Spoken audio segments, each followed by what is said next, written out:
নমস্কার সবাইকে, কেমন আছো তোমরা সবাই? আশা করি সবাই খুব খুব খুব ভালো আছো। আজকে শিবরাত্রি, তো সকাল থেকেই একদমই নির্জলা উপোস করে রয়েছি। সারা বছর আমি সেরকমভাবে উপোস করি না, মানে আমার মাথা ঘোরায় না, আমি না খেয়ে থাকতে পারি না। তবে শিবরাত্রিটা আমি সারা বছর এই একটাই উপোস যেটা আমি ভালো মতো করে করি। আর যখন থেকে তিথি লাগছে আর যখন শেষ হচ্ছে পুরোটা সময় আমি একদম নির্জলা উপোস করে পালন করি। তবে শিবের মাথায় জল ঢালার পর সবাই যেরকম সাবু ফল এগুলো খায় সেগুলো তো খাই অবশ্যই। তবে আমি এই শিবরাত্রিটা খুব ভালো করে সমস্ত নিয়ম কানুন মেনে পালন করি। বাকি আর সারা বছরে যেহেতু কোনো উপোস করি না, তো আমি শিব ঠাকুরের ভক্ত, আমার বাড়ির সবাই তাই। আর এই বছরে আরও একটা স্পেশাল বিষয় হলো, আমার বাবাও আমাদের সাথে উপোস করেছে। মানে লিটারালি আমরা কেউ বিশ্বাস করতে পারছি না যে এটা হচ্ছে। মানে আমার বাবা ফোন করে বলছে যে আমি উপোস করেছি, দুপুরে ভাত খাবো না। আমার মা বারবার করে কনফার্ম করছে যে সত্যিই তো ভাত খাবে না। লিটারেলি আমরা কেউ বিশ্বাস করতে পারছি না। আর আমাদের বাড়ির এখানেই একটা মন্দির আছে, শিব মন্দির, তোমরা দেখেওছো আগের ভ্লগে। যেখানে কালী পুজো হয়েছিল প্রতি বছর, কালী ঠাকুরের যেখানে আমরা থাকি, তো ওখানেই আমরা যাব শিবের মাথায় জল ঢালার জন্য। তার জন্য এখন সবাই মিলে রেডি হব। অলরেডি 4টে বাজে, আর সকাল থেকে সব কিছুই দেরি দেরি দেরি করে করছি। মানে সকালে ঘুম থেকে উঠেছিও দেরিতে, স্নানও করেছি দেরিতে, এখন অলরেডি 4টে বাজে, আমার চুল ভেজা, শ্যাম্পু করে এসেছি। তো এখন চলো রেডি হওয়া যাক। আর 5টা কিংবা 5:30 নাগাদ আমরা মন্দিরে চলে যাব। তারপর ওখানে পুজো হবে, শিবের মাথায় জল ঢালবো। তো চলো পুরো ব্লগটা তোমরা দেখতে থাকো। বছর আমরা তিনজন মিলে ঠিক করেছি যে আমরা লাল সাদার উপরেই কোনো শাড়ি পরবো, মানে তিনজনে একদম সেম সেম সাজবো। তো এখানে বোনরা ওদের লাল পা সাদা শাড়ি বের করে ফেলেছে অলরেডি। প্রতি বছর এরকম হয় যে আমরা সবাই উপোস করি, আর এই ব্যক্তিটা আমাদের সামনে বসে বসে দুপুরে সকালে খায়। তো এই বছর আমরা সবাই মিলে ওকে জোর করে বলেছি যে না, আমরা উপোস করছি, তোকেও উপোস করতে হবে। তো তোর কেমন লাগছে এই বছর উপোস করে? আগের বছর দুদিন ধরে শিবরাত্রি পড়েছিল বলে তোরা দুজন মিলে দুদিন ধরে উপোস করেছিলিস। আগের বছর আমি সেই কারণে উপোসটা করিনি। হ্যাঁ, আর তার আগের বছর মনে হয় কত উপোস করেছিলিস, ও কত উপোস করে সেটাই। না, আগের বছর দুদিন পড়েছিল বলেই আমি করিনি। আগের বছর দুদিন না, প্রায় 3 দিনের মতো মানে পুরো তিথিটা ছিল, অনেকটা ছিল। সন্ধ্যাবেলা তো শিবের মাথায় জল ঢেলে তারপরে তো ভক্ষণ করবো। কি ভক্ষণ করবি?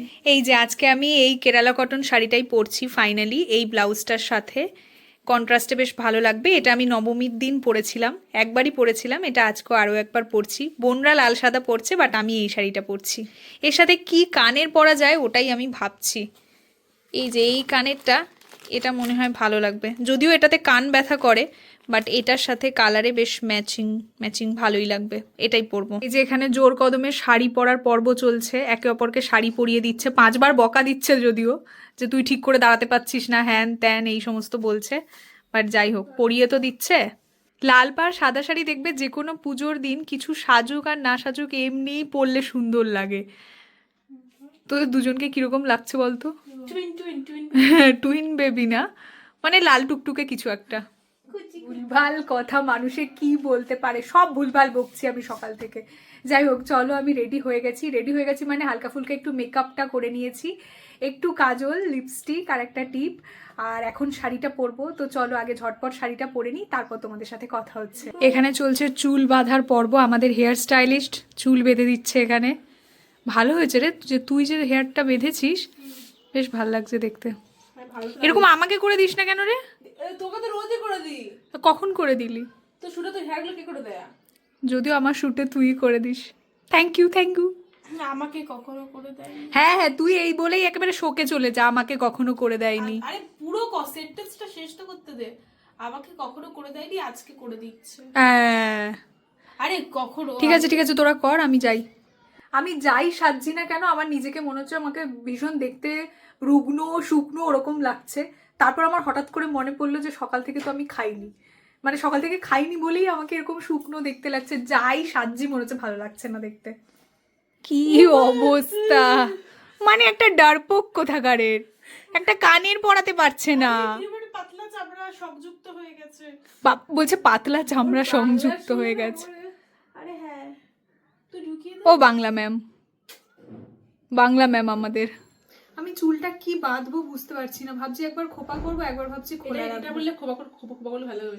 আমি এই কানেরটা মিশো থেকে অর্ডার করেছিলাম, তো যখন আমি এই কানেরটা পরি প্রত্যেকবারে খোপাই করেছি, বাট আজকে আমি ভাবছি চুলটাকে মানে এমনি খোলাই রাখবো, দেখি কেমন লাগে বুঝতে পারছি না। প্রতিবার আমি যখন কথা বলি আমি খুব হাত নাড়িয়ে কথা বলি, সেদিন আমি খেয়াল করলাম কেন জানি না। সেদিন আবার আমি হাত নাড়াচ্ছি, সেদিন একটা শ্যুটে গেছিলাম, সেই ব্লগটা এখনো তোমাদের সাথে শেয়ার করিনি যদিও। সেই শ্যুটে যাওয়ার পথে রাস্তায় এমনি সিএন নেটওয়ার্ক থেকে একটা ইন্টারভিউ মানে কি, মানে স্বাভাবিক ওই পাবলিকদের যেরকম কোন একটা কোয়েশ্চেন করে, মানে ওনাদের যে লাইভ যে কোনো ধরনের লাইভের জন্য যে কোয়েশ্চেনগুলো করে ওরকম কোয়েশ্চেন করছিল। তো আমাকে এরকম কোয়েশ্চেন করা হয়েছে যে কলকাতা শহরে এখন যে ছিনতাই হচ্ছে বা মেয়েদের সেফটি নিয়ে তুমি কি কিছু বলতে চাও নাকি। তো আমি সেখানে কথা বলাকালীন বোন একটু বিহাইন্ড দ্য সিন ক্যাপচার করেছিল, আমি দেখছি আমি এত হাত নাড়ি নাড়ি কথা বলছি, মানে এটা একটা ব্যাড হ্যাবিট, কিন্তু কি করে চেঞ্জ করব জানি না। পরে ঠিক করে পুরো ঢোকাচ্ছি। এরকম লাগে কেমন লাগছে? না এখন ঠিক লাগছে, একটু পরে লাগবে। লাগলে খুলে দে। আমি পুরোপুরি ঢোকাইনি তো। এইটাকে যদি এইখানে দিস, এটাকে তাহলে যদি লাগে না। এই যে আমি হেয়ার স্টাইলটা এরকম রেখেছি, তো ফাইনালি এটা হচ্ছে আমার লুক। কেমন লাগছে তোমরা কমেন্ট করে অবশ্যই জানিও। সেজেগুজে বসে আছি, এখনো তো মন্দিরে যেতে পারিনি, আমরা সবাই রেডি হয়ে গেছি। এই হচ্ছে ছোট বোন আর এই হচ্ছে পিঙ্কি, আমরা সবাই রেডি হয়ে গেছি। বিছানার অবস্থা খুবই খারাপ, তো জাস্ট ইগনোর করো বিছানাটাকে। অত বড় কানেরটা পরে আমার ভীষণই আনকমফোর্টেবল লাগছিল, তো এমনি না খেয়ে আছি, আমার শরীরটা একটু খারাপ লাগছে, মাথা ঘোরাচ্ছে, তো ওই জন্য ওটা খুলে দিয়েছি। সিম্পল একটা ছোট্ট মতো কানের পরে নিয়েছি, ছোট্ট না মানে একটা ছোট্ট মায়ের দুল আর কি, এটা পরে নিয়েছি। ওটা ভালো লাগছিল, বাট ওটা পরে আমি কমফোর্টেবল ফিল করছি না, আর আমি যেটাতে কমফোর্টেবল ফিল করি না আমি সেটা একদমই পড়তে চাই না। তোরা কি আজকে যাবি? এই তো যাবো, রেডি হবি। কখন? আমি রেডি। মন্দিরে পুজোটা শেষ হয়ে গেলে। আর আমার মা বলছিল যে এত তাড়াতাড়ি রেডি হওয়া শুরু করেছিস, এত তাড়াতাড়ি শুরু করেছি বলে এখনো শেষ হয়নি।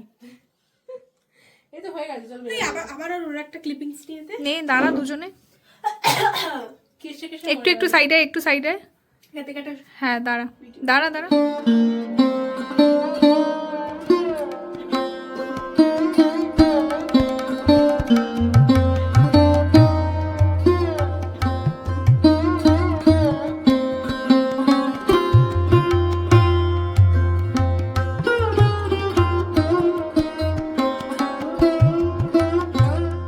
এখন কি তুমি এখানে আবার শিবের মাথায় জল ঢেলে তারপর ওখানে যাবে?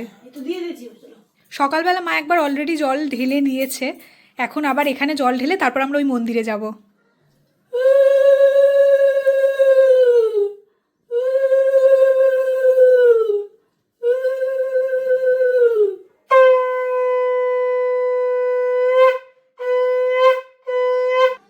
ফাইনালি আমরা এতক্ষণ ধরে এদিক ওদিক করার পর আমরা মন্দিরে যেতে পারছি। এই যে আমরা সবাই মিলে বেরোচ্ছি এখন।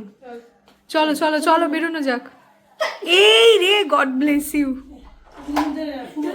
চলো চলো চলো। বাড়ির সামনেই মন্দিরটা আছে, এখানেই আমরা শিবের মাথায় জল ঢালবো।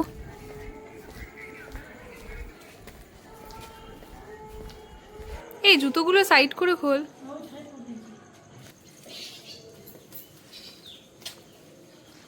তোরা যাও, ওই আন্টির বাড়ি থেকে সবকিছু নিয়ে আয়। বোনরা এখন যাচ্ছে সামনেই আন্টির বাড়ি থেকে সমস্ত পুজোর বাসনপত্রগুলো নিয়ে আসতে।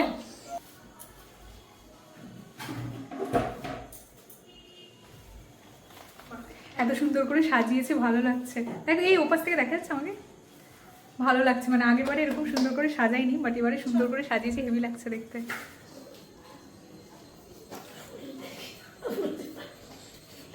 খাওয়ানি না, ওই জন্য কিছু পারছো না। আসলে না খেয়ে এত ভারী ব্যাগ তোলাটা একটু মুশকিল। উনি বাবা, আমি তো আরোই পারছি না মা। এখানে গঙ্গা জল কোথায়? ওই বোতলে যেটা আছে।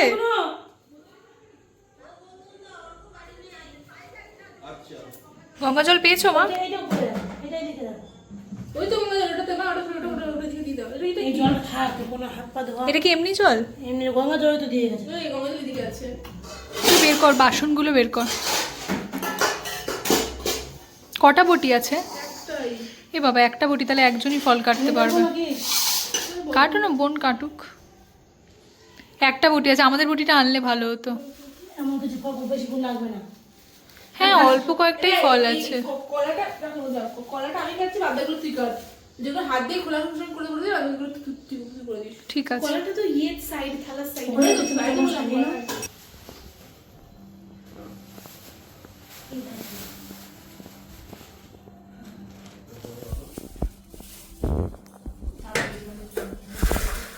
বাবু গ্লাসে করে জল নিয়ে এই এর মধ্যে হাত দিয়ে নেবে। মিষ্টিটা ওইদিকে রেখে দাও, মিষ্টি এদিকে খোলটা কোনটা একটা কোণে রেখে দাও। মিষ্টি আছে? বাবু একটা দেখ এটা তোমাদের ফলগুলো সব কেটে দাও তুই। এই তো পিঙ্কি। আচ্ছা এখানে খুব ছোট একটা ওর মধ্যে এই প্লাস্টিকের মধ্যে ফেলে প্লাস্টিকের মধ্যে মোটামুটি আমাদের এখানে পুজোর আয়োজন শুরু হয়ে গেছে। বোন এখানে ফল কাটছে, বাকি ওদিকে ফুল টুল সমস্ত কিছু সাজানো হয়ে গেছে। আপাতত এইটুকু হয়েছে। আমি মনে যাবো বলছিল, মেয়ে বলছে মা রান্নাঘরে অনেক বাকি ফল কাটা। খুব নিয়ে এই যে কাছে কাছে রাখতে গেছে বলে ও নিয়ে গেছে ওদিকটা। বাইকে গেছে নাকি? ওদিকে যাবো এই নাতিটা কতদিন হলো?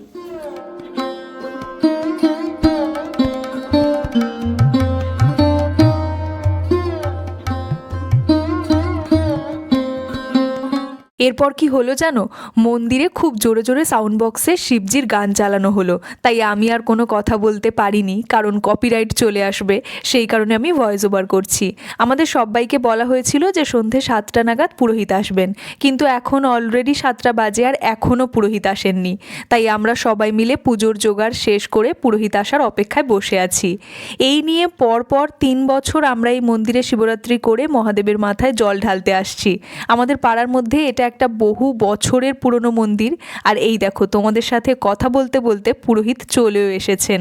আর কিছুক্ষণের মধ্যে পুজোও শুরু হয়ে যাবে। একটা বিষয় তোমাদের সাথে শেয়ার করতে খুব ইচ্ছে করছে। জীবনে যখন যখন নিজেকে ভীষণভাবে অসহায় মনে হয়েছে এত লড়াই আর পারছি না, ঠিক সেই সময় মহাদেবী আমাকে সামলে নিয়েছে। তাই আমি ভীষণভাবে মনে প্রাণে মহাদেবের ওপর ভরসা রাখি। কোথায় দেবো? তুমি জ্বালাও।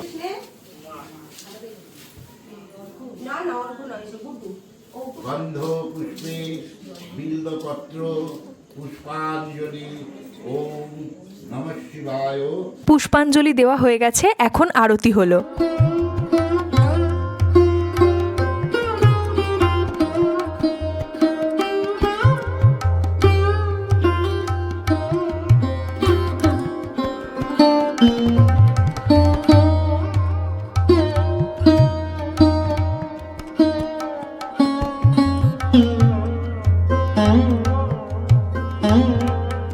এরপর সবাই একে একে শিবের মাথায় জল ঢাললাম।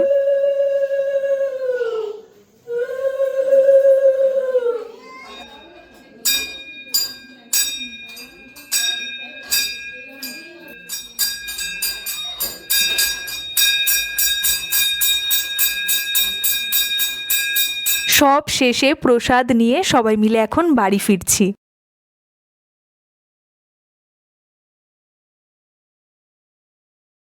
জানো তো, ছোটবেলায় উপোস করার জন্য খুব বায়না করতাম। কারণটা শুনলে হয়তো তোমরা হাসবে। এই সাবু মাখা খাবো বলে আমি উপোস করতে চাইতাম। এখানে বোন সুন্দর করে সাবু, কলা, বাতাসা একসাথে মিলিয়ে ভালো মতো করে মাখছে। এই সাবু মাখাটা খেতে কিন্তু দারুণ হয়। যদিও সারাদিন উপোস করার পর একদমই বেশি খাওয়া যায় না, সবাই অল্প একটু সাবু মাখা আর সঙ্গে অল্প কিছু ফল খাবো। চলো আজ তাহলে আসি, দেখা হচ্ছে তোমাদের সাথে পরের ভ্লগে। সবাই খুব ভালো থেকো আর সবাইকে ভালো রেখো। বাই।